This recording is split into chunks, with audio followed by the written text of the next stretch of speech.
The project's called Resilience Food, and it's about growing more food locally using low environmental impact techniques to make us more resilient.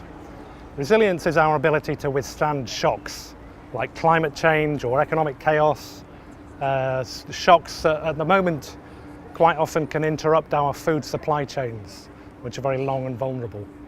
So we're looking at ways in which we can grow more food in unusual spaces. Urban spaces like these alcoves on the front of the Denny building here. These were only used by smokers previously, so we've usurped them, but we've put it to good use, hopefully. So we're growing fish and vegetables here using a technology called aquaponics. You've probably heard of hydroponics. Lots of our vegetables these days are grown with hydroponics, which is a fantastic technology which grows vegetables in water. And it's very efficient, very intensive. We can do it all year round and so on. The disadvantage with hydroponics is that it relies on fertilizers, and fertilizers are an increasingly scarce resource. So in aquaponics, what we do is we replace the fertilizers with fish. We grow fish and vegetables in the same closed loop water system. The fish poo in the water, they respire, that creates ammonia. And then in the grow beds where the plants are, there's beneficial bacteria, which translates the ammonia into nitrates. And nitrates is plant food. So the plants suck the nitrates out of the water, that cleans the water, goes back to the fish, everybody's happy. 10 billion was a kind of overarching project to look at the challenges and the research challenges to do with increasing population and how we're going to feed people in the future. And obviously, that's one of the main drivers of research into urban food production.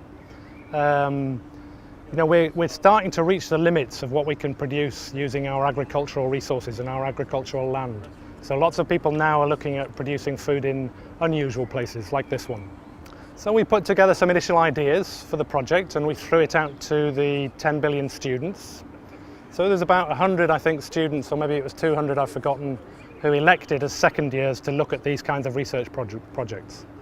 And one of the really interesting things about that group was that they came from all sorts of different backgrounds. So we had plant scientists, computer scientists, people doing physics, and we brought all those people together and we said, hey, look, here's this technology which we think might solve one of these problems.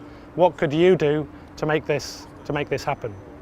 And we collected their ideas, we talked about methods for managing big and chaotic interdisciplinary projects and so on, and we came up with a plan, and the plan was to build this thing.